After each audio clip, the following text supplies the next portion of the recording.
공유 시작했고요. 지난 시간에 우리 목조 배웠죠.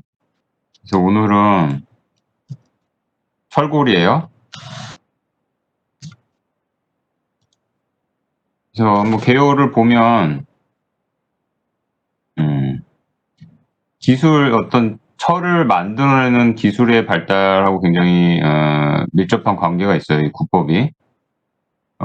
아마도 여지껏 배웠던 재료 중에서 목조를 예를 들면 목조는 그냥 나무를 잘라가지고 쓸 수가 있잖아요. 부족조는 그보단 조금 더 손을 많이 봐야 되죠. 뭐 벽돌을 만들더라도 아니면은 자연석을 캐더라도 뭔가 가공을 해야 되고 그리고 쌓는 과정도 있어요. 그래서 시간이 더 오래 걸리는 건데 철은 그보다 훨씬 더 많은 공이 들어가요. 그래서 후대에 나오게 되죠. 쉽게 사용하기엔 어려워요. 근데 그 가공하는 기술을 재련술도 그 중에 하나가 되는 거고요. 근데 역사적인 어떤 특징을 보면 중국이 급동아시아, 중국 중심으로 재련술이 서양에 비해서 1500년이나 앞섰다는 거죠. 대단하죠. 근데 그렇다고 그래서 철골 구조물이 1500년 앞서서 서양보다 중국에서 나왔냐? 그렇진 않았어요. 그러니까 그 동양에서의 어떤 재련술, 철을 쓰는 거는 이걸 건축 기술로 이어지진 않았던 거예요. 그 다른 국법에 비해서 압축, 인장, 휨, 모멘트 모두 좋다. 그런 어떤 뛰어난 점이 있죠. 철골 구조는. 간단하게 뭐 그림을 보면 왼편 그림 왼쪽서부터 오른쪽으로 읽으면서 위에서 아래로 내려가면 되는 건데 이게 얼마나 복잡한 과정이냐, 이게 굉장히 초기 기술임에도 불구하고 보여주는 거죠.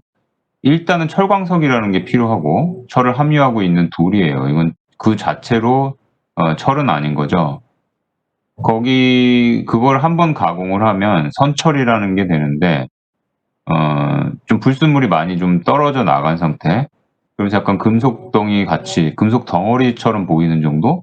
근데 그거 여전히 잘 부서지는, 여전히 어떤 바위와 비슷한 성격인데 얘를 이제 더 순수하게 만들기 위해서 고열을 가해야 되는데 이게 옛날이니까 불을 내려면은 나무가 필요하겠죠.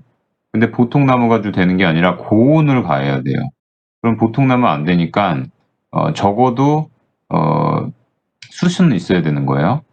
숯을 만들어서 그리고 불을 어디다가 하냐면은 진흙으로 어떤 가마 같은 걸 만들어서 고로라 그러는데 거기다가 그 연료랑 그 선철을 같이 넣고서 같이 뜨겁게 만들어요. 그러면은 선철이 녹으면서 안에 철 성분이 녹으면서 아래로 흘러내리거든요. 그 그림은 이 그림에서 한 여기 보면은 고로 아래 구멍이 뚫려 있죠. 그리고 그 구멍 아래로 지하로 이렇게 또 구덩이를 팠어요. 그래서 흘러내리는 뜨거운 쇳물이 아래로 들어가게 만드는 거예요. 그럼 들어가서 또 거기 안에 흙하고 엉겨 붙으면서 아직 100% 순수하진 않아요. 그러면 어느 정도 이게 또 선철 비슷한 게 연철이 나오고 선철 중간 과정이 나오고 걔를 열을 가하면서 요번엔 어떻게 하냐면은 바람을 계속 펌프질해서 불어넣는 거예요. 그럼 더 뜨거워지죠, 불이. 그렇게 된 상태에서 약간 빨갛게 달궈진 것을 대장장이가 두들겨내면 이게 연한 철이 되는 거거든요. 연철이라고 그러는데 그 안에 있던 암석 같은 게 깨져 나가요. 그래서 이리 뒤틀고 저리 뒤틀면서 계속 두들기면 불순물이 빠져나가면서 연철이 만들어지는 건데 이런 과정을 중국에서 1500년 전에 시작을 했고 푸들링이란 기법, 이거보다 더 대량의 어떤 철을 재련할 수 있는 방법을 굉장히 일찍 발전시켰어요. 그 두께에 비해서 장스팬이 가능하고 인장력에 또 강하기 때문에 보다 얇고 긴 스팬이 가능하죠. 하지만 화재와 열과 부식에 취약하다. 녹이 쓸 수도 있고 그리고 화재가 났다고 그랬을 때 충분히 얘가 흐물흐물해지는 온도에 다다를 수 있죠. 그런 구조적인 성능을 잃게 되는 거예요. 그래서 이 약점을 보완하는 방식으로 설계도 이루어져야 돼요. 그래서 철골 구조물을 우리가 디자이너의 입장에서 봤을 때 이런 어떤 사례를 볼 수가 있죠. 그냥 우리가 흔히 설계할 때 많이 쓰는 것은 그 형광 같은 걸 많이 쓰는데 H형광, I형광 그런 건 가지고서 어떤 미려한 아름다움을 만들긴 힘들지만 철이라는 게 애초 그 부재를 용접하면서 맞춤으로 해서 설계를 만들 수가 있거든요. 그랬을 때 인장력이 강하기 때문에 인장력을 이용을 하면 굉장히 얇은 부재를 만들 수가 있고 그걸 가지고 장스팬도 만들 수가 있어요. 그러면은 지금 이런 멋진 건축물을 조형을 만들 수가 있는 거죠. 자, 그래서 여기서 이제 우리가 알아둬야 될 거는 단어로 볼 때 철이라 그랬을 때 그거는 그 어떤 화학 기호이죠. 그래서 Fe이고 그 안에 순수한 어떤 철만 이야기하는 거예요. 그것이 자연계에 존재할 때는 순수하게 존재하진 않거든요. 1차적으로는 철광석 안에 포함이 돼 있죠. 근데 광산에서 철이 많이 섞여 있는 그 광물질을 캐내는데 그게 이제 철광석이고 얘를 이제 한번 재련을 하면 그 아까 얘기했던 금속 같아 보이는데 여전히 바위인 선철이 만들어져요. 자, 그래서 왼편에 보이는 게 철광석이고 오른편이 그 선철이에요. 1차 가공이 된 거죠.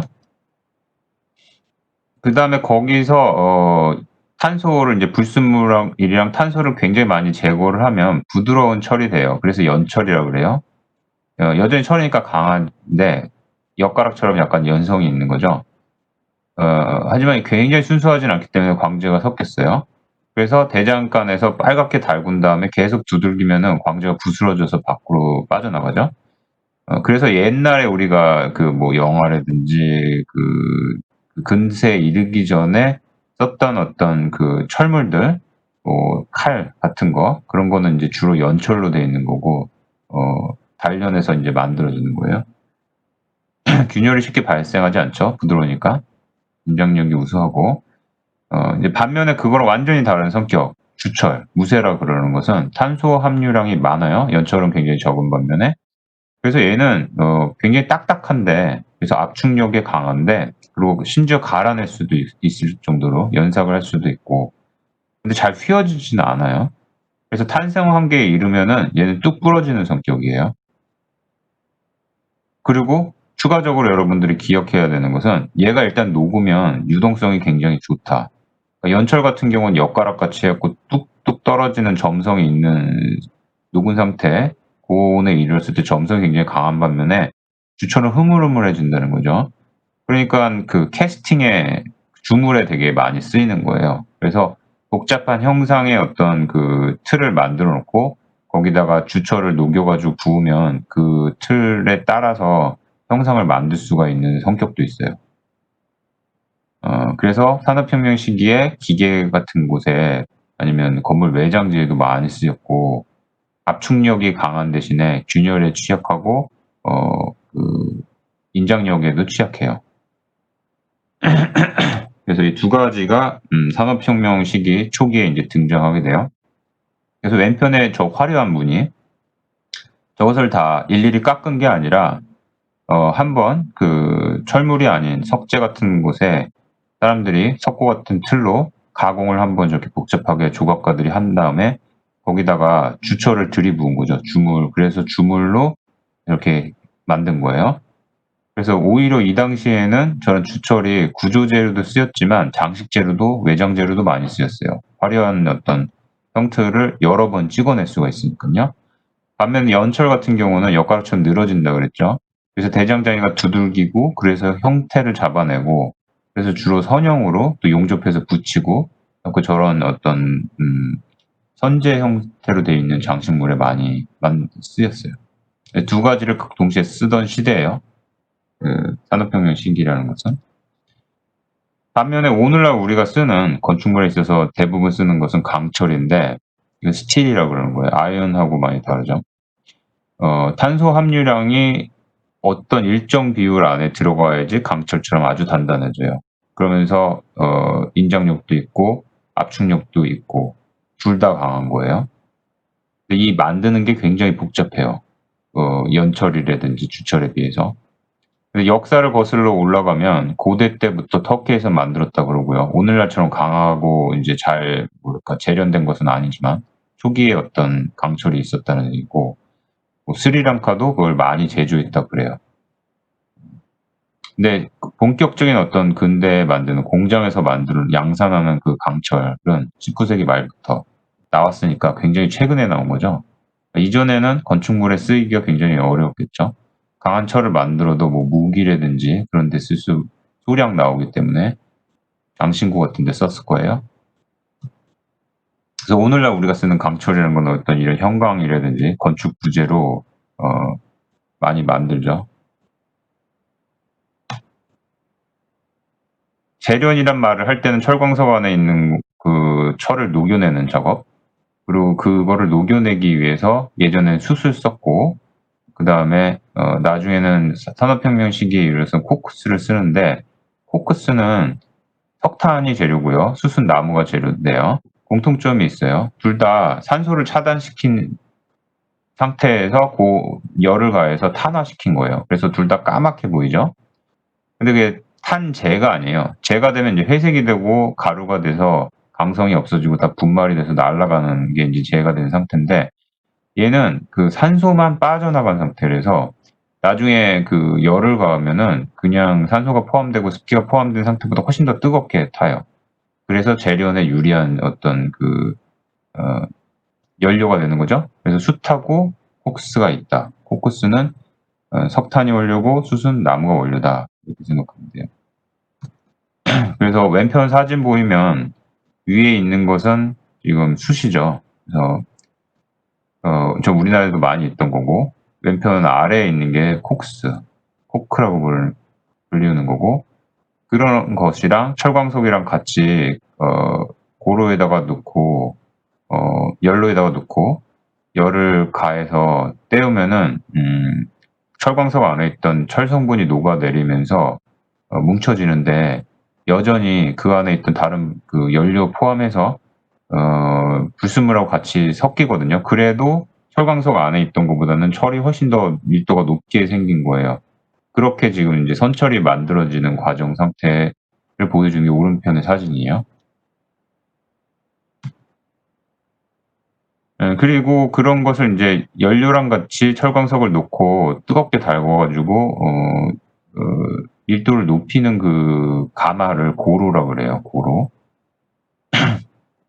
그리고 주철을 생산하는 공장을 주조 공장, 파운드리라 그러고, 지금 파운드리란 말 여러분들 많이 그 언론에서 들을 텐데, 요즘에 파운드리라 그러면은 그 반도체 공장 파운드리라 그러죠. 거기서 그 되게 미세하지만 그 반도체 재료를 가지고 녹여가지고 회로에다 부어가지고 틀을 만드는 거잖아요. 그래서 파운드리라 그런 거예요. 근데 애초에 파운드리라는 것은 이제 주철 생산하는 그런 주물 공장을 파운드리라 그러고요. 그런 어떤 기술을 옛날부터 연구하는 것을 야금학이라고 그랬고요. 그래서 왼편에 보이면 어떤 그 중국에서 옛날부터 쓰던 어떤 고로예요. 그래서 아까 봤던 그 그림이 굉장히 커다란 스케일로 지금 고로가 있죠. 그래서 이 안에다가 연료랑 철광석을 넣고 뜨겁게 달구면 철이 녹아가지고 이렇게 아래로 나오는데, 이렇게 구덩이 아래로 들어가는 거죠. 여전히 여기서 불순물하고 섞이겠지만 철광석보다는 훨씬 더 밀도가 높은 철이 여기 생기게 되는 거고요. 예, 그리고 그런 어떤 그 탄소 함유량이 많은, 하지만 점성이 굉장히 헷갈리는데, 점도랑 점성이 같은 거 하여튼 굉장히 물처럼 유동성이 되게 큰 그 녹아있는 철의 상태, 주철인데 탄소 함유가 돼 있고, 걔를 가지고 주조 공장에서 지금 틀에다가 저걸 붓는 거죠. 그래서 나중에 다 식은 다음에 저 틀을 빼버리면 그 안에 이제 복잡한 형상의 그 주철 제품이 나오겠죠. 자, 그래서 개요를 받고 이제 역사에 들어갈게요. 이게 고대에 이제 나왔다 그러잖아요. 그래서 처음에 이제 재련할 때 쓰던 가마를 연로라 그래요. 그리고 이렇게 소량을 만들 수 있었던 수준이어서 그게 건축물에 사용될 때는 우리가 그 조족조에서 봤던 것처럼 고대 그리스 같은데 커다란 석재 사이를 연결하는 타일 부재 정도로 사용을 했었어요. 그 순수하게 철골 구조물이 아니란 얘기죠. 그리고 굉장히 유명한 어떤 다마스커스 검 같은 경우, 이집트에서도 이제 대검날 같은 경우 보면 이 당시 놀랍게도 철인데 이게 석기 시대에 가까운 시기에 그러면 이 사람들이 어떻게 재련 기술을 이 당시 익혔나? 그게 아니고요. 운석이 대부분 철물로 돼 있대요. 그래서 운석이 신기해서 뭐 떨어지면 가서 봤겠죠. 그래서 그거를 이제 연마를 해가지고 칼로 만들었기 때문에 이 당시에 그 철기가 있었는데 석기 시대에 그 원료는 재련을 한 철이 아니었고 기술적으로 만든 게 아니라 운석을 깎아서 만들었다 이렇게 하시면 돼요. 그래서 지금 오른편에 요 사진 같은 경우는 지금 운석 사진이거든요. 운석의 어떤 단면을 보여주는 사진인데 거기에 이렇게 삼각형 세 가지 방향으로 어떤 텍스처가 이렇게 잡혀 있어요. 그게 이제 철로 돼 있는 텍스처라고 그러고요. 그리고 어떤 초기에 집에서 쉽게 만들 수 있는 규모의 어떤 연로, 진흙으로 이렇게 주로 만들고 그 안에다가 공간을 비워서 연료랑 철광석을 같이 넣고 밑으로 이렇게 물이 흘러서 나오고 밑에 구덩이를 파는 거죠. 그래서 그 불순한 애를 끄집어내서 뜨거운 상태에서 망치로 막 두들기면 그 안에 있던 불순물들이 깨져서 나오는 건데요.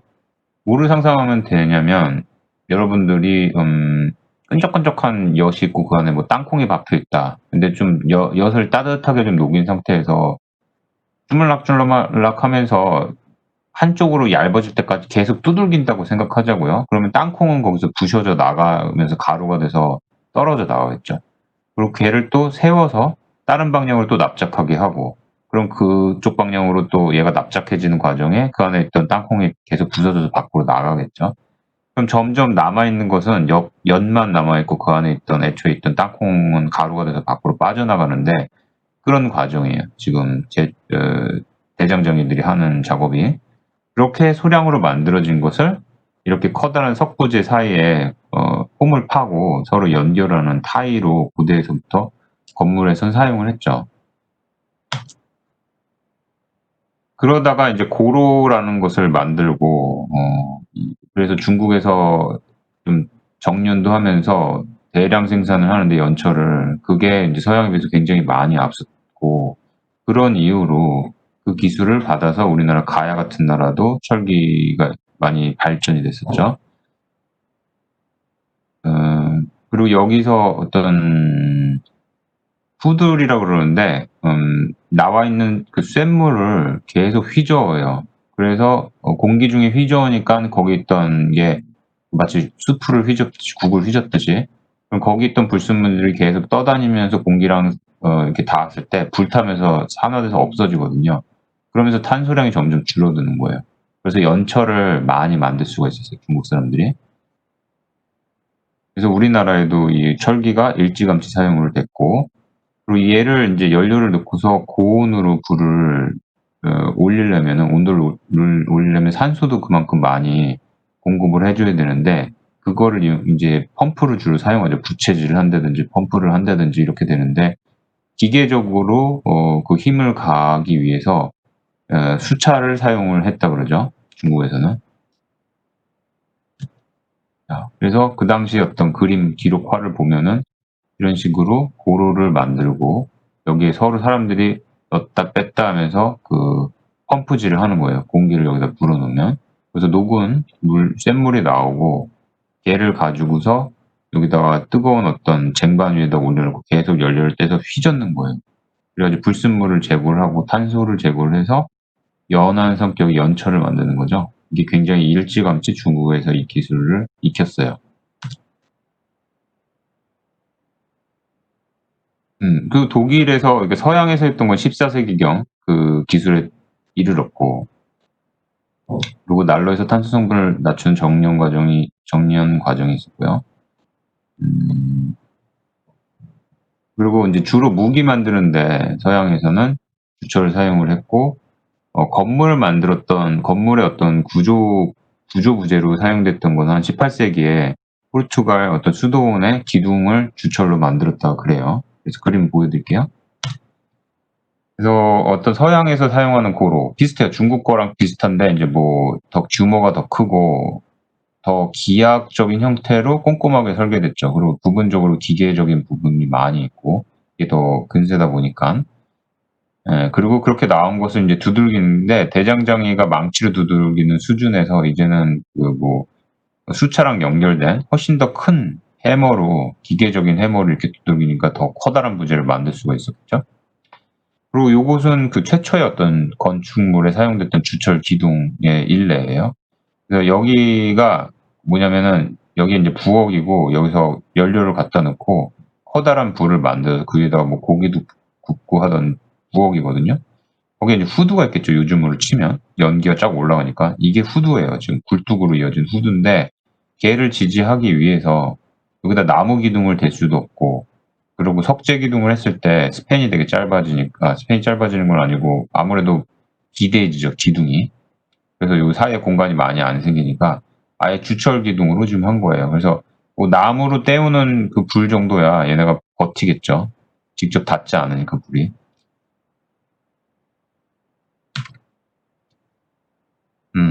그러다가 18세기에 가갖고 코크스 재련법을 개발을 해요. 그 영국에서 산업혁명을 이끈 게 영국이죠.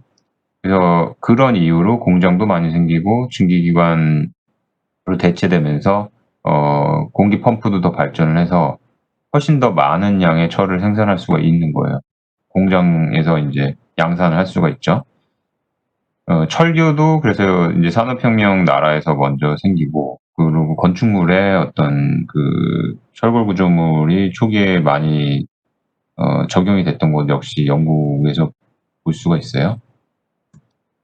그래서 당시에 어떤 그 재련소를 보면은 이렇게 훨씬 더 규모가 커져 있고 어 더 커다란 철물을 만들 수가 있었고 그런 커다란 철물을 가지고 만들었던 어떤 철교의 일례예요.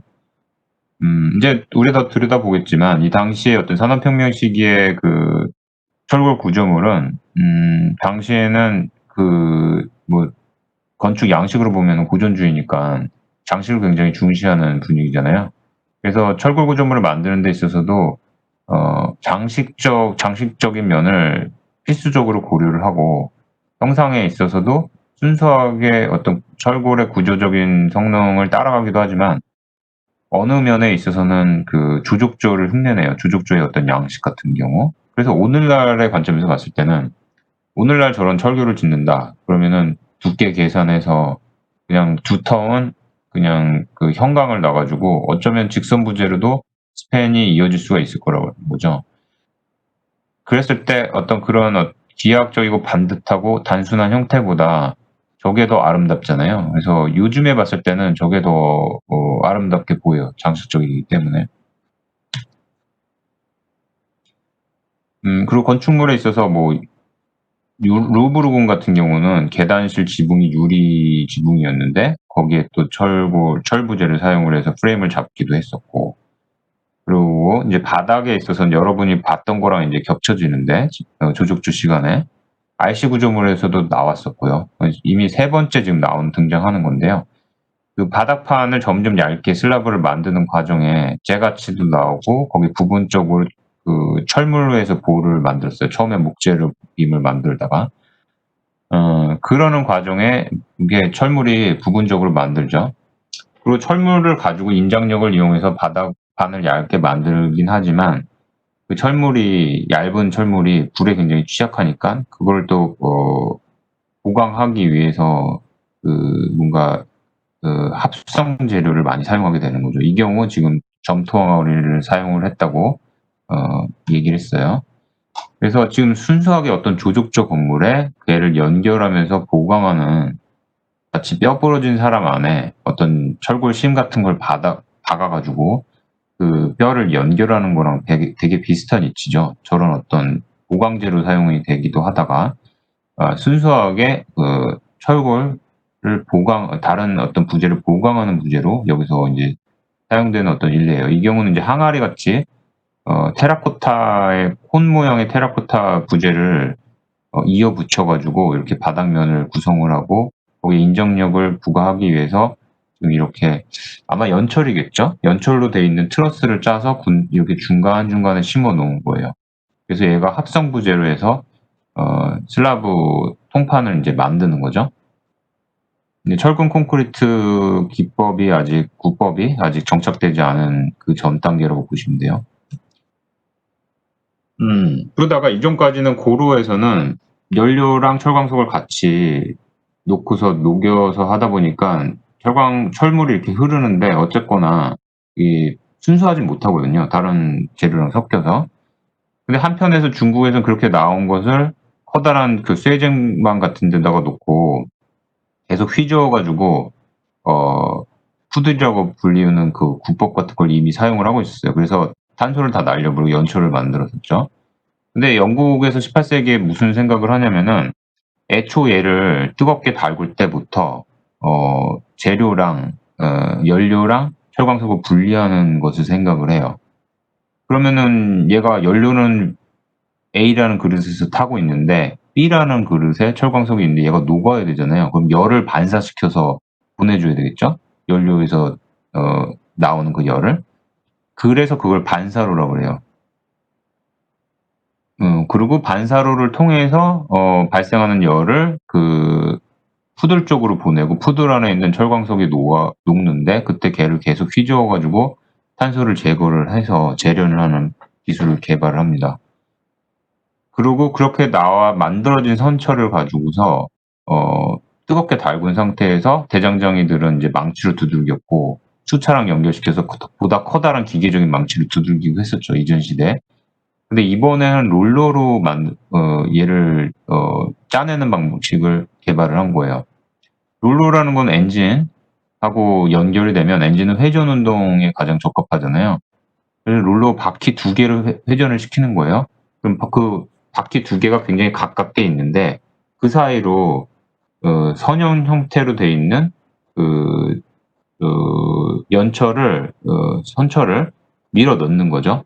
엿가락처럼. 그럼 그 바퀴 두 개 사이를 지나가면서 얘가 굉장히 얄팍해지겠죠. 그게 망치로 두들겨서 얄팍해지는 과정하고 똑같아요. 그럼 그렇게 얄팍하게 만들면서 불순물들이 다 떨어져 나가겠죠. 그리고 한 번 나온 것을 또 반대 방향으로 다른 각도로 또 집어넣고 그래서 계속 여러 방향으로 얄팍하게 만들다 보면은 거기서 이제 불순물이 많이 떨어져 나가서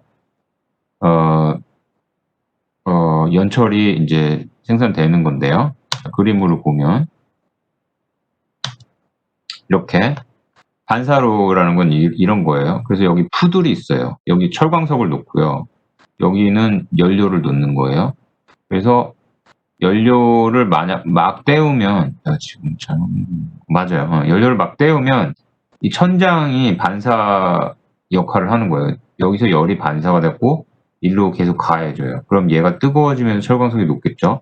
그럼 얘를 막 휘저으면은 거기서 불순물은 제거가 되고 보다 순수한 철물만 이렇게 흘러서 밖으로 빠져나가는 이런 구조였어요. 그렇게 만들어진 어떤 선철을 뜨겁게 달군 상태에서 요 바퀴 두 개의 바퀴 사이로 쭉 집어넣는 거예요. 그러면 여기서 들어갈 때는 좀 단면이 원형에 가까운데 이쪽으로 할 때는 얄팍하게 지금 나오죠. 그래서 얘를 여러 번 왔다 갔다 하면 할수록 보다 순수한 연철이 되는 거죠. 이게 그 산업혁명 시기에 영국 사람들이 만들어낸 어떤 재련 과정이에요. 자, 그래서 철골 구조물이 건축물에 적용이 될 때 바닥판에도 적용이 되고 했는데, 장스판에 굉장히 적합하죠. 그래서 우리가 목조 트러스를 짧은 나무 토막을 연결해서 커다란 목조 트러스를 만드는 것을 봤고, 우리 목조 건물 역사 볼 때. 그리고 그게 주로 적용되던 게 그 당시에 어떤 대형 극장, 사람들이 많이 모여서 커다란 대공간이 필요했던 건축물의 상부라고 그랬어요. 그래서 주로 극장의 상부 지붕 같은 데 얘가 필요했는데 그거를 연결해 주는 어떤 일종의 그 부속재로 철물을 사용하기도 했지만 아예 철물만 가지고서 전체 트러스를 만들었을 때 훨씬 더 큰 스팬이 구현이 가능했죠.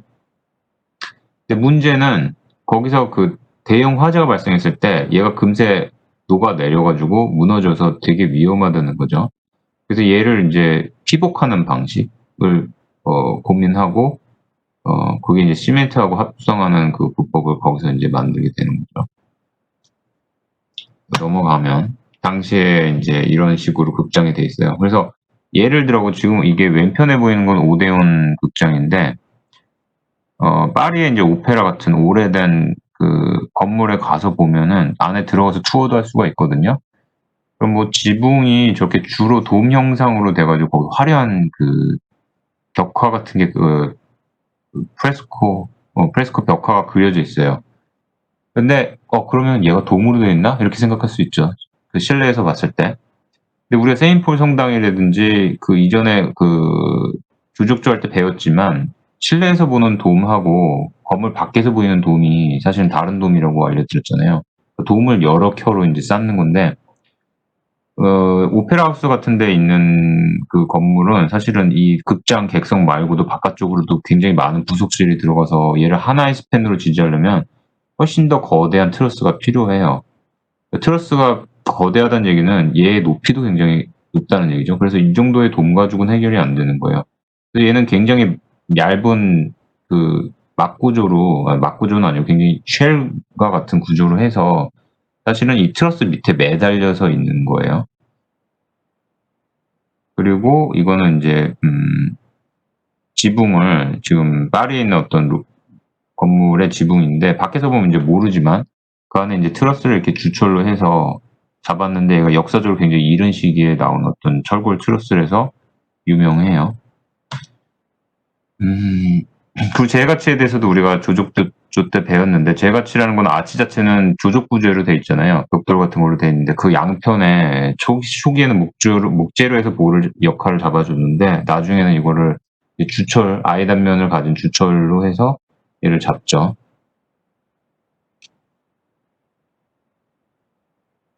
그래서 이런 식으로 발달을 하고 이제 그림을 보면은 그 당시에 산업혁명에 어떤 여러 가지 공장들도 장스팬이 필요했고 그리고 얘가 한 층이 아니라 뭐 몇 개 층에 걸쳐서 저런 건물인데 그 안에 굉장히 무거운 저런 그 기계들이 들어가 있잖아요. 그러니까 굉장히 강한 구조가 필요해요.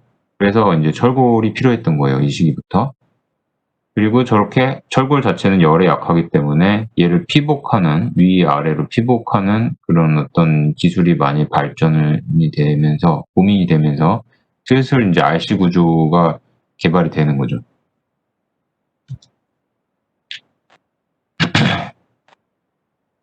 시기적으로 봤을 때 유럽의 이 당시에 대도시가 이제 만들어져요. 산업혁명 시기에 대도시 만들어지고 그랬을 때 거기에 모이는 인구라는 것은 오늘날의 도시에 견줄 만큼 많은 인구죠. 그래서 너무나 고밀하고 어떤 주거의 상태는 사실 노동자 주거는 굉장히 열악했고요.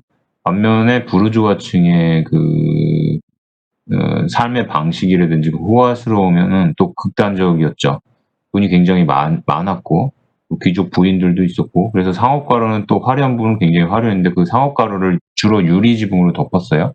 왜냐면 도로 포장이 아직은 잘 안 돼 있었고 마차를 주로 타고 다녀 있었기 때문에 여러분들이 원더우먼 몇 년 전에 개봉한 거 혹시 봤나요? 거기에 원더우먼이 이 산업혁명 시기 1차 대전 아마 그게 배경이었던 걸로 알고 있는데 그 맞춤 양복점에 가서 옷을 맞추죠.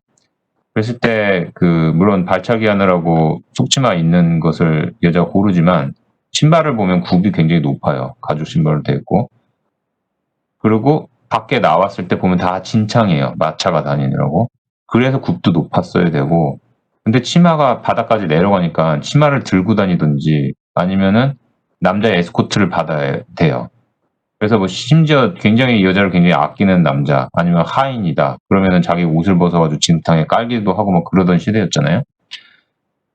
근데 이 여자들이 남자 에스코트 안 받고 비가 와도 비 걱정 안 하고 계속 쇼핑할 수 있는 그 상업가로를 만들게 되는데 그게 이 바로 유리로 덮여 있는 상업가로예요.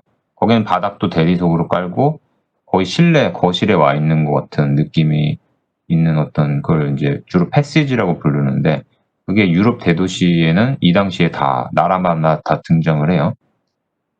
그리고 그 패시지의 유리 지붕은 되게 화려한 철골 부재로 지지를 하죠. 그리고 얘가 화려하다는 얘기는 이제 철 주물로 해서 주철로 그 틀에 부어가지고 장식을 포함해서 이제 형틀이 잡혀진 건데, 부족적으로 그 형상을 만들려면 하나하나 다 깎아서 만들어야 되니까 시간이 오래 가는데, 얘는 주철이니까 계속 틀에다 붓고 또 만들고 또 만들고 많이 양산할 수가 있어요. 그래서 굉장히 상업성이 높은 거죠. 그런 면에 있어서 장식적인 상업성. 당시에 어떤 등장했던 커다란 어떤 그 시장에도 유리 지붕을 덮었고, 저렇게 오른편에 보이는 것처럼 화려한 주로 이제 귀족 부인들이 다녔던, 귀족 부인들만을 위한 건 아니죠. 서민의 어떤 공장에서 일하던 여성들도 여기를 많이 왔을 텐데, 그 화려한 여자들을 위한 상업가로 저는 패시지에 지붕을 지지하는 골조로 많이 사용을 했어요. 근데 이제 철강이 아직 나온 건 아니에요. 근데 철강이 나오는 과정을 보면은 먼저 철도에 사용을 하려고 철강이 만들어져요. 철로를 만드는 과정에서. 건물에 그것을 사용을 하죠. 그러니까 처음에는 철로를 만드는 어떤 부재였는데, 얘를 이제 생각을 해서 건물 부재로 사용을 해도 되겠다. 그러니까 장식적인 어떤 주철물을 만들어 가지고 섬세하게 만드는 걸 얘기하는 게 아니라, 미국은 이제 실용성이 굉장히 중요하고 양적으로 빨리빨리 만들어야 되는 어떤 개척 시대였으니까, 철로는 이제 서부 개척하느라고 많이 있었고, 거기에 철로 부재가 굉장히 많이 있었을 거 아니에요. 그랬을 때 공장을 짓는데 장식적인 거 별로 중요하지 않으니까 뭐를 쓸까 하다가 철로에 저 형광을 사용하면 되겠다 이렇게 했고, 그걸 적용했던 게 쿠퍼 유니온 건물이라는 얘기예요. 쿠퍼 유니온은 오늘날 그 건축 대학으로 굉장히 유명하죠. 거기에 이제 I형 철골을 최초 사용을 했어요. 그리고 아까 롤러 사이로 그 연철을 통과시켜 가지고 선철을 통과시켜서 연철을 만든다 그랬는데, 얘를 넣고서 다시 왔던 방향으로 와 가지고 또 넣고 이렇게 하다가, 바퀴 3개를 놓으면 한쪽 방향으로 갔다가 반대 방향으로 바로 놓고 해서 연속적으로 얘를 왔다 갔다 하기가 굉장히 편하다는 걸 깨닫게 돼요. 자, 그래서 그거를 설명을 하자면, 오른편의 아래 그림을 보면은 처음에는 요 바퀴 2개만 있었죠. 그래서 요렇게 밀어 넣었어야 돼요. 그리고 다시 밀어 넣으려면 다시 바퀴로 그 무거운 철물을 가지고 와서 일로 다시 밀어 넣고 이렇게 했는데, 여기 바퀴를 하나 다니까 요로 밀어 넣었다가 바로 요로 밀어 넣었다가 또 요로 밀어 넣었다가 요런 식으로 계속 왔다 갔다 금세 연속적으로 작업을 할 수 있었던 거죠. 그리고 거기서 인제 부서지는 그 땅콩, 아까 제가 비유했는데 불순물들이 바퀴에 묻을 수가 있잖아요. 걔는 한쪽에 칼날 같은 거를 딱 대고 얘를 긁어서 떨궈내는 거예요.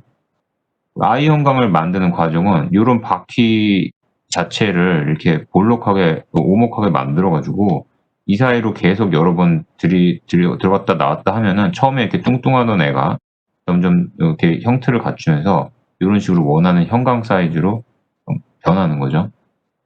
그리고 그렇게 만들어진 형광을 가지고 이렇게 지금 건물에다가 사용을 했다는 얘기예요, 당시에. 그리고 인제 또 갈바도 여기서 나와요. 갈바 여러분들 아나요? 그 아연도 강이라고 그러는데, 철이 이 자체로 녹이 많이 슬잖아요. 스테인리스 스틸을 얘기하는 게 아니에요. 지금 건물에 쓰는 어떤 철강을 얘기하는 건데, 녹이 많이 쓰니까 얘를 녹슬지 않게 하려고 아연을 입히는 거죠. 그러니까 뜨거운 아연 물에다가 얘를 담가 가지고 코팅을 하는 거예요. 걔를 아연도강, 갈바라고 그러죠. 갈바나이즈예요. 그리고 비슷한 시기에 골강판 기술이 나와요. 그러니까 골 형태로 얇은 쇠판을 만들면은 마치 골판지처럼, 골판지 단면을 보면 굉장히 얇은 종인데 걔 자체의 어떤 강성은 골판지 두께만큼 강하잖아요. 무게는 가볍고. 같은 이치로 얇은 쇠판을 골 형태로 단면을 만들고, 그리고 걔가 녹슬지 않게 걔를 또 아연도를 입히고, 그렇게 돼서 가볍고 장스팬도 가능하고, 그러다 보니까 얘가 녹도 안 쓰니까 지붕재로 사용했어요, 골광판이. 그래서 뭐 오늘날도 뭐 함석 지붕, 그래서 어떤 얇은 쇠판으로 골강판으로 돼 있는 지붕을 오히려 싸구려져요, 요즘에는. 요즘 개념으로 보면은. 어 그런 것을 많이 볼 수가 있는데 그 역사가 굉장히 오래됐다는 얘기예요. 그래서 그게 당시에 식민지 확장이라든지 미국 도시 같은 데 많이 사용이 됐어요. 그러니까 벽은 시멘트 블록으로 금세 쌓고, 시멘트 블록은 벽돌로 치면은 3개를 쌓은 효과가 나니까 3 줄을. 그리고 지붕은 아연도 골강판으로 해서 덮어 버리고, 그리고 이 당시에 산업혁명 시기에는 그 쇠판을, 아니면 쇠 철골 같은 거를 서로 접합을 할 때 리베트를 사용을 했거든요. 리베트라고 불리는 거. 그래서 요 리베트가 어떤 거냐, 여러분들 옛날 어떤 뭐 사이버펑크라든지, 아니면 옛날 1차 대전 시기의 탱크라든지, 아니면은 우리나라 뭐 옛날에 김청기 감독이 만들었던 로봇 태권브이 뭐 이런 거 보면은 그 부재 사이에, 철판 사이에 이렇게 점이 땅땅땅땅 이렇게 일렬로 이렇게 찍혀 있죠. 마치 박음질 한 것처럼, 재봉선처럼. 쇠판하고 쇠판을 붙일 때, 부재를 붙일 때 거기다 리베트를 이렇게 하나씩 박아 넣은 거예요. 그래서 그 안에 있는, 쇠판 뒤에 있는 부재랑 얘가 접합이 됐다라는 걸 이제 보여주는 건데, 굉장히 초기에 철을 접합시키는 구법이죠, 리베트. 그래서 왼편 위에 사진을 보면은 지금 철강을 그 뜨거운 그 아연 물에다가 담갔다가 빼서 코팅을 하는 과정이고요. 오른편에 보이는 게 저런 어떤 롤로 사이를 통과시켜 가지고 쇠판이 이렇게 고울 형태로 단면을 만드는 초기의 골강판 기계예요. 만드는 기계고, 아래에 있는 게 리베트인데요. 리베트라는 게 이렇게 뜨거운 요런 형상이에요. 버섯같이 생겼죠? 나사 비슷하기도 하고. 근데 나사에 홈도 안 파져 있고, 여기 그냥 요 상태 딱 버섯 형태예요. 얘를 어떻게 하냐면은 뜨겁게 달구면서 쓰는 거예요. 그 뜨겁게 달군 상태에서 핫건이라고, 핫 리벳건인가? 그래서 얘를 구멍을, 일단 철판에 2개의 철판을 붙인다 그랬을 때 걔를 관통하는 구멍을 뚫고 한쪽에다가 얘를 갖다 대요. 그럼 이렇게 반대쪽으로 끝이 나오겠죠? 얘를 반대쪽에서 그 다른 리벳건으로 눌러버리는데, 그 리벳건이 속이 역시 이렇게 반구형으로 생겼어요. 이게 눌러버리면은 반대쪽도 이렇게 버섯 형태 머리가 되는 거예요. 그래서 양쪽에서 버섯 형태 머리로 꽉 잡아주니까 이게 쇠판이 벌어지지 않고 붙어버리는 거죠. 그리고 주철제는 구조적인 성능에도 주목을 했지만 초기에는 장식적인 어떤 상업성에도 주목을 했어요. 그래서 우리가 이 고층 건물, RC 구조물 볼 때 봤던 걸로 기억을 하는데, 그쵸? 그래서 그 당시 미국에서 고층 건물을 짓는데 얘네가 이런 식의 구법을 사용을 했다. 그러니까 철임에도 불구하고 장식재로 많이 사용을 했어요. 그리고 부족적 흉내를 내는 거죠. 그러니까 이게 인식적인 것이죠. 결국은 디자인이라는 건 사람들의 인식하고 관계가 되는 거예요. 그래서 그걸 어디서 볼 수가 있냐면은, 그 당시에는 다 유행한다고 하고 뭐 염색도 하고 머리도 자르고 이상한 옷도 입고 하고, 그 당시에는 서로 그게 멋있다고 생각하는데 10년 지나면 인식이 바뀌어 가지고 그게 굉장히 촌스러워 보이잖아요. 그러니까 실용성하고는 상관이 없죠, 디자인이라는 게.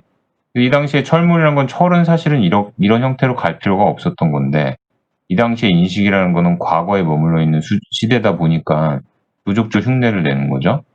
근데 상업성이 있다라는 얘기는, 조족조를 저렇게 만들려면은 굉장히 화려한 형태이기 때문에 굉장히 많은 고가의 돈이, 인력이 소모가 되는데 여러 부재가 깎여야 되고, 근데 주철은 하나의 틀만 만들면 반복적으로 만들어 나갈 수 있으니까 굉장히 싸게 만들 수 있는 장점이 있었던 거죠. 그래서 그 당시에 이렇게 화려한 장식도 있고, 그리고 장스펜도 갖고 있는 여러 장스펜을 갖고 있는 여러 공공 건물이 유럽 도시에 나타나요. 뭐 도서관, 기차역, 전시관 같은 데 주로 많이 나타나요. 그리고 거기에 이제 그 인장력이 필요한 부분은 트러스를 만들 때는 연철을 사용을 하고, 부분적으로. 예. 그리고 생각해 보세요. 이전까지의 어떤 그 신고전주의, 어 뭐냐, 보자르 같은 교육을 받은 게 이제 보통 건축가들이거든요. 이 당시에 건축가라는 것은 그렇게 어떤 고전 양식에 대해서 배운 사람들이에요. 주로 조족조, 고대로부터 이어져 온 그런 걸 배운 사람들인데, 이런 장스펜의 철골 구조물을 다룬다는 얘기는 이 사람들은 출발점은 그런 그 모자르트 교육을 받은 건축가가 아니었다는 얘기고요. 공장에서 철물을 다루고 철로를 만드는 공장에서 그런 일하던 엔지니어들이에요. 그래서 다리를 만들고 이러는 엔지니어들이에요. 근데 그 사람들이 어느 날 장스펜이 필요한 건물이 있으니까 지붕을 같이 일을 해주고 그리고 이 사람들이 원하는 어떤 건축가들이 원하는 장식을 또 같이 구현을 해주고 하지만 실제 그 건물의 어떤 기둥의 스팬이라든지 지붕 보의 형상이라든지 높이라든지 그런 결정적인 지식은 누가 판단해요? 엔지니어가 판단을 하잖아요. 오늘날 우리가 얘기하는 건축가라는 개념은 근세까지 이전 시기의 건축가 플러스 그 근세 엔지니어가 합쳐진 개념이에요. 이 당시에는 그 두 다른 직종이 합쳐지는 시기였기 때문에 그런 어떤 유명했던 당시 철골 구조물은 주로 엔지니어가 만들었어요. 그래서 유명한 수정공 같은 경우는 팩스턴이 만들고 그랬죠. 그래서 왼편에 보이는 건 이제 도서관 지붕인데 어마어마한 스팬을 갖고 있죠. 높이도 상당하고. 근데 그 조족조 이게 그 세인 소피아 성당 그 이스탄불에 있는 그거에 비해서는 더 낮아요. 근데 훨씬 더 가볍고 높아 보이는 이유는 그 얘를 구현하고 있는 부재가 굉장히 철골이기 때문에 얇잖아요. 그래서 훨씬 더 떠 있는 것 같은 느낌이 강하고 오른편에 보이는 건 이제 수정궁인데 여기 이제 조셉 팩스턴이 만든 건물인데 조셉 팩스턴은 원래 뭐 하던 사람이냐면은 저 철골 부재를 가지고 온실을 짓던 사람이에요. 그러니까 아무도 건축가로 인정해 주는 사람이 아니었는데 어느 날 영국에서 그 박람회를 하기로 갑자기 결정을 해요. 경쟁적으로 이 당시에 이제 세계 박람회를 했어요. 박람회를 하는 이유는 서로 패권국임을 과시를 하는 거예요. 식민지 시대였기 때문에 영국이 제일 잘 나가던 식민지 그 패권 국가였죠. 그래서 자기네가 여기저기서 신기한 동물, 여러 가지 문물들을 사람 포함해서 노예 포함해서 다 이 당시 가져왔어요. 다른 나라에서. 그러면은 그거를 이제 외국한테 다른 어떤 경쟁 국가한테 자랑하고 싶어서 엑스포를 하는 건데 엑스포의 출발점은 그거였어요. 그때 그것을 하기 위해서 가장 이제 첨단의 건물 안에다가 보여주고 싶었는데 그게 이제 유리로 만든 철골 구조물이었고 그거를 할 사람을 찾다 보니까 조세 팩스턴 그 온실 만든 사람이었어요. 그 사람한테 부탁을 했더니 이 사람이 오늘날 기준으로도 굉장히 놀라울 만한 기간 안에 저 큰 규모의 건물을 만들어내요. 그게 다 철이기 때문에 양산이 가능했고 똑같은 형태를 찍어낼 수 있었기 때문에 가능했던 거예요. 다 조립식으로 해서 짧은 시간에 지었다 그러죠. 근데 수정공이 지금 그 크리스탈 팔레스라고 그러는데 영국에 남아 있어요. 근데 그것은 오리지널은 아니고 나중에 다시 지은 건물이에요. 그리고 저 정도 규모는 아니에요. 부분적으로 남아 있어요. 19세기 이전까지 강철 제조 광정이 굉장히 복잡하다고 말씀드렸어요. 그래서 이게 어떤 과정이 일단은 주철을 만들고 걔를 다시 연철을 만들고 그리고 적절하게 연철에는 탄소량이 굉장히 적은데 탄소를 다시 조금씩 추가를 해서 적정량에 이뤘을 때 강철이 비로소 완성이 되니까 얘를 녹이는 과정이 되게 많이 있죠. 그러니까 연료 소모가 엄청나게 많고 비경제적이었어요. 강철 하나를 얻는 데 있어서. 근데 그거를 이제 산업혁명 시기에 여러 엔지니어들이 고민을 하면서 그것을 좀 경제적으로 생산을 할 수 있는 과정에 이르러서 양산이 드디어 돼요.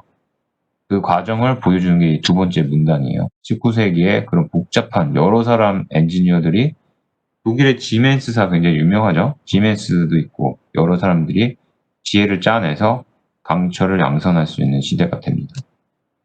처음에 나왔던 것은 이렇게 회전로라고 부르는 건데 말 그대로 그 축에 회전 축에 얘가 연결이 돼 있어서 고로가 회전하면서 얘를 들이붓고 그래서 탄소량을 조절하기 위한 건데 이것도 완벽하진 않았어요.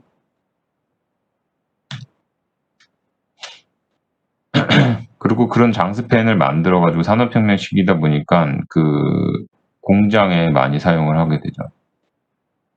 그리고 형광도 이 당시에 표준화가 됐는데 그것은 그 대형 구조물 그리고 형광을 많이 사용을 했어야 되는 미국 같은 나라에서 얘를 규격화시키게 됩니다. 자, 그래서 한번 보면 지금 왼편에 이거는 이제 미국 뉴욕에 지어졌던 어떤 건물인데 얘가 이제 철골구조물로 유명한 이유는 뭐 겉에서 보면 조죽조잖아요. 뭐 이제 물론 내부적으로 그 구조도 그렇고 다 철골로 돼 있다는 얘기인데요. 중요한 것은 단면이에요. 공간의 단면이 여기 아래 그림에서 보다시피 어느 부분은 2개 층에 이루고 그리고 지붕이 유리 지붕을 갖고 있고 되게 밝은 홀을 만들고 그리고 아래층은 또 이 기둥이 다른 열에 있어서 바닥판을 따라서 트랜스퍼 시켜가지고 다른 평면을 또 갖고 있고 철골 구조물로 가능한 그런 어떤 실제 공간을 만들어낸 건물로 유명하고요. 그리고 오른편에 있는 것은 이제 공장이에요.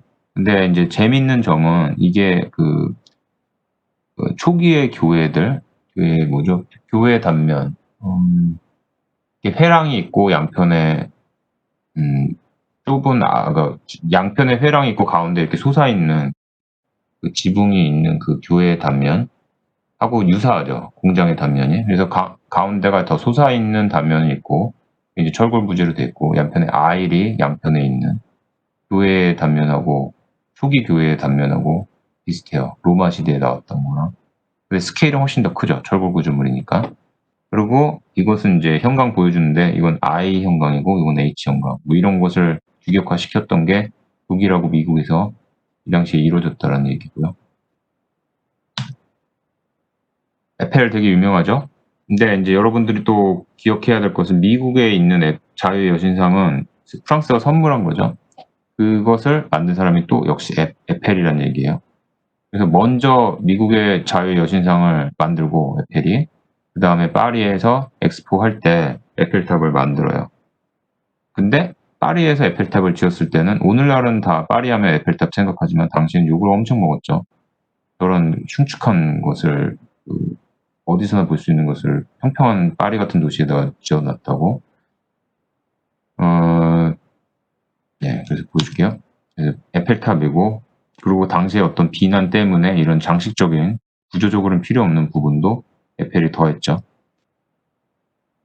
그리고 이 당시에 지어졌던 어마어마한 어떤 규모의 그 철골 구조물인데 얘가 엄청난 그 장스팬이에요. 근데 얘를 어떻게 지었냐? 그럼 가설물을 대고 위에서 다 하나하나씩 용접해서 지었냐? 그게 아니고 요렇게 반반씩 용접해서 지은 다음에 양산을 한 다음에 여기 힌지 조인트로 기둥이 돼 있어서 얘를 이렇게 크레인으로 들어 올려서 힌지 핀을 꽂아 넣어서 두 개가 딱 정점에서 연결이 되도록 현명하게 지어서 그 당시 초기인데 굉장히 장스팬을 구현할 수가 있었다 그러죠.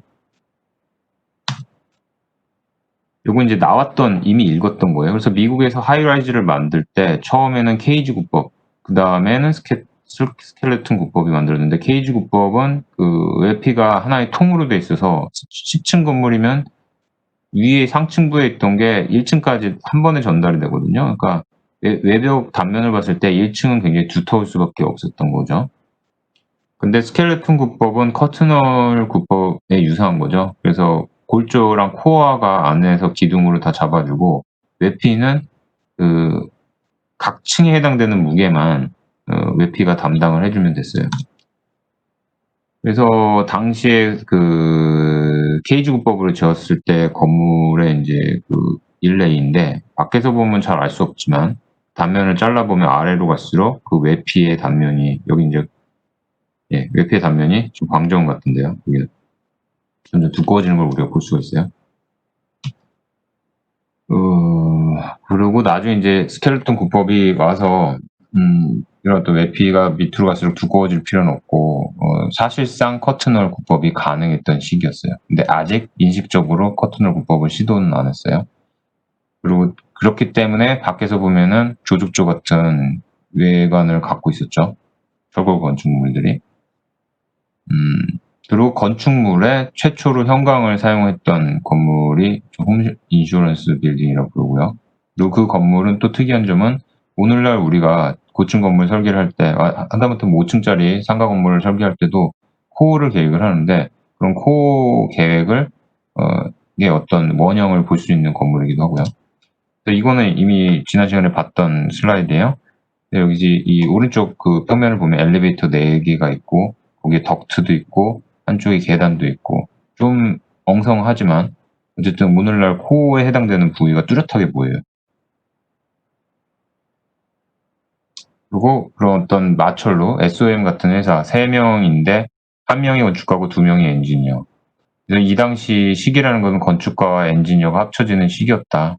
그리고 오늘날 우리가 생각하는 건축가라는 것은 사실상 둘 다를 지칭을 한 두 개의 어떤 지식을 다 갖고 있는 사람을 이야기한다라고 생각하셔야 돼요. 그러니까 우리가 구조도 배우는 거죠. 건축 구조도.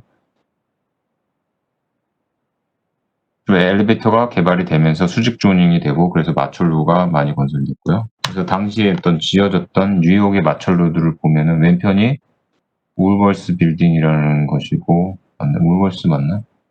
그리고 그 다음에 이게 아마 크라이슬러, 오른편이 엠파이어 스테이트, 그리고 맨 마지막이 시그램 빌딩인가 그렇죠. 예, 시그램 맞아요. 그래서 맨 오른편이 있는 게 왼편하고 다르죠, 두 개. 왼편은 고딕적인 어떤 그 아르데코 장식을 갖고 있어요.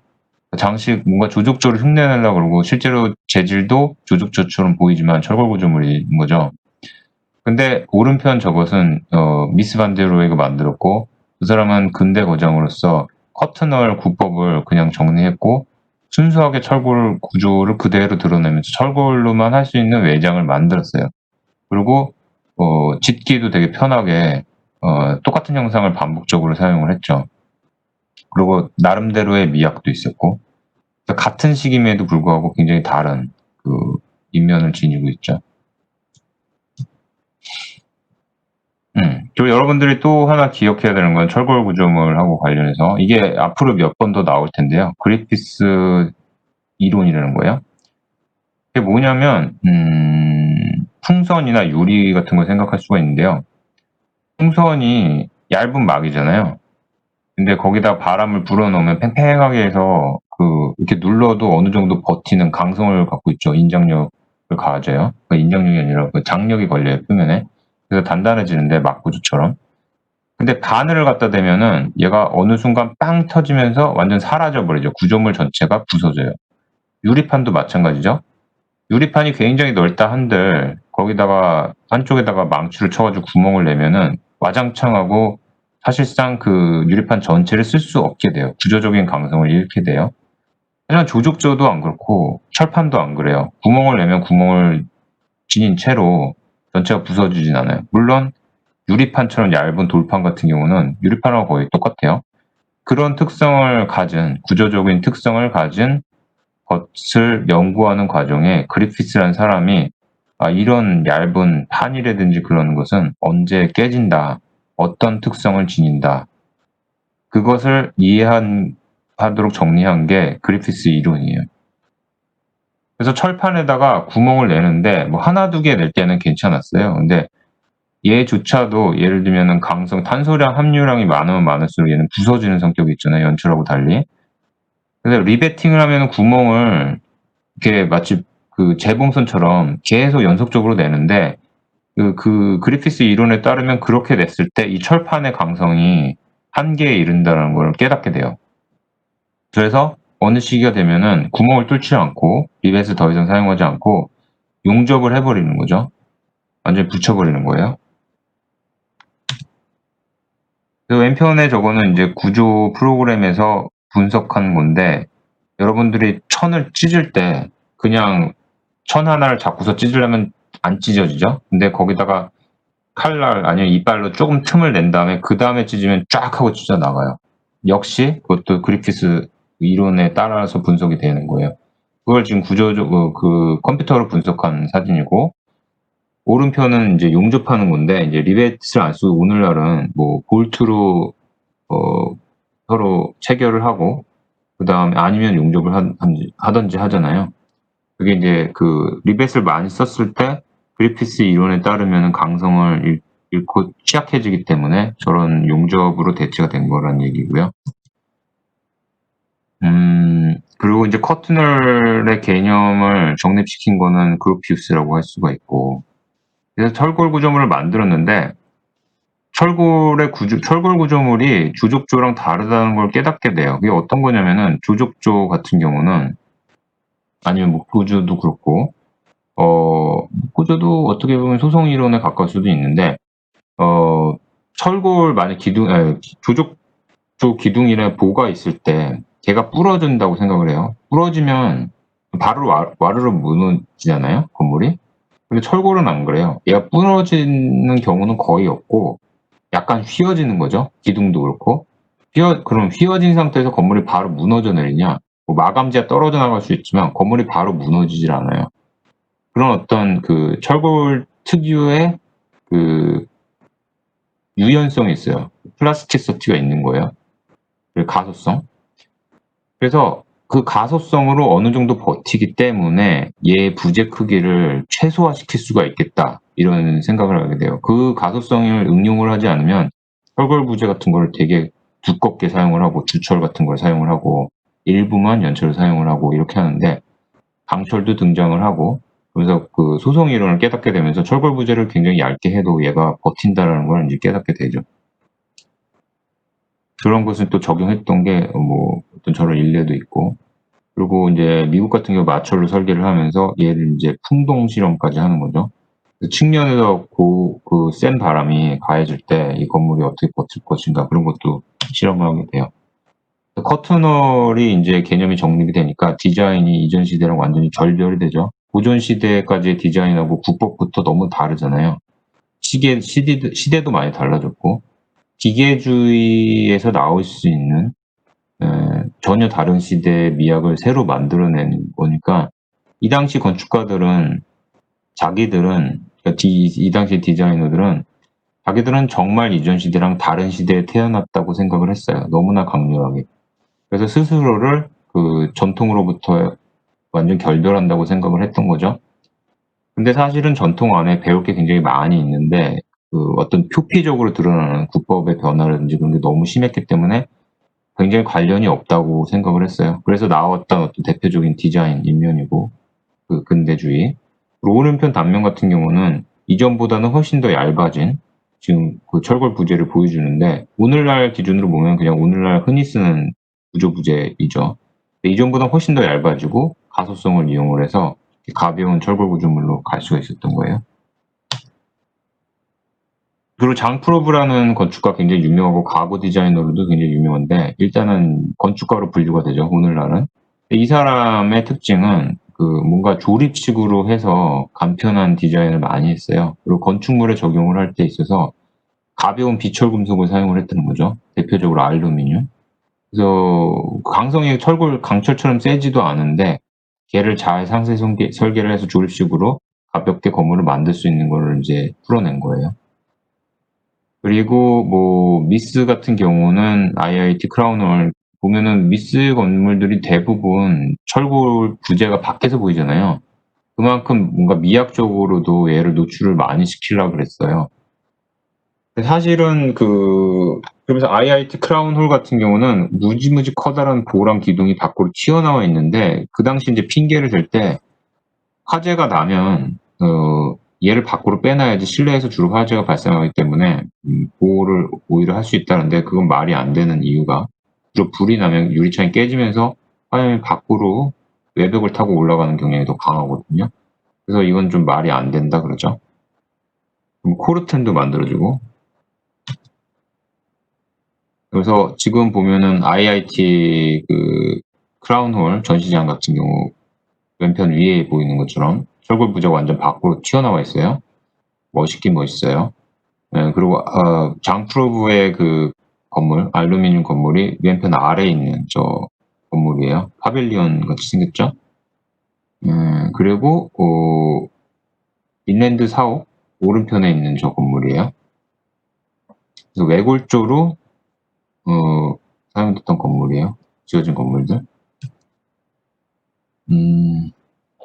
그리고 에어로돔 같은 경우는 스팬 저기 굉장히 넓은 지금 200m에 가까운 스팬을 철골로 해서 프레임을 짜고 그 위에다가 유리까지 덮었다 그러고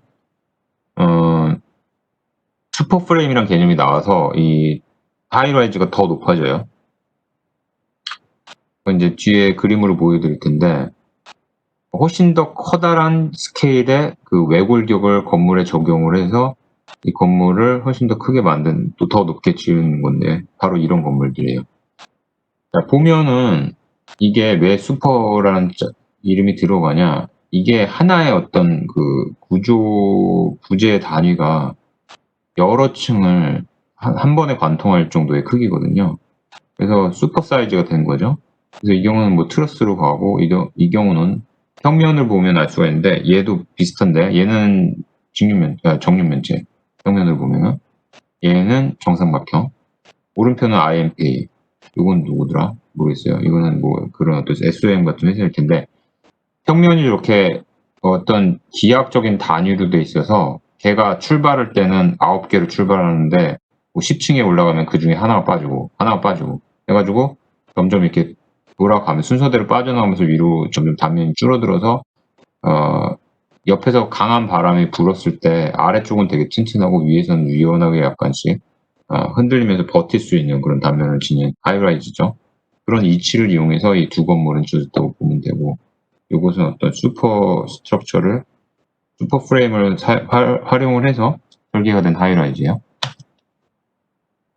그리고 뭐 또 보면은 이제 화재에 취약하니까 대형 구조물이 아예 그 기둥 안에다가 기둥 속을 비워놓고 그 안에다 부동액 섞인 물을 주입을 해서 화재에 대비한 경우도 있었다 그러죠.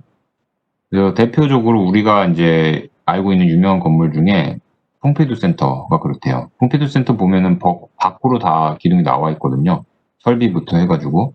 그래서 안에는 그 무주 공간이죠. 전시장인데 기둥이 없는 공간으로 되어 있어요. 근데 이제 화재에 취약하니까 밖으로 나와 있어서 그 원형 단면을 갖고 있는데 그 안에 부동액을 넣어가지고 불이 나면은 대비를 한다 그래요. 그리고 발포성 내화도료라는 게 또 있어요. 얘는 불이 타면은 이게 한번 칠해놓으면 불이 타면 얘가 부풀어 올라요. 그래가지고 팝콘처럼 이렇게 부풀어 올라가지고 피복을 해주는 거예요. 철골을. 굉장히 비싸요. 그래서 그렇게 그 기둥 부재 안에다 부동액을 주입을 해서 화재에 대비한 건물이 이 왼편의 건물하고 퐁피두 센터 같은 사례이고 또 오른편 하단에 있는 것은 인투미센트 내화 도료를 도장하고 있는 장면이에요. 철골에다가. 그래서 보면은 좀 거친 도장면을 형성을 하는데 어쨌든 도장이에요. 그렇게 많이 두꺼워 보이지 않거든요. 근데 얘가 불에 타면은 부풀어 올라요. 자, 거기까지 오늘 강의 반이니까 한 5분 쉬었다가 다시 할게요. 화장실 사람 갔다 올 사람 화장실 갔다 오고 11시 15분에 다시 재기하겠습니다.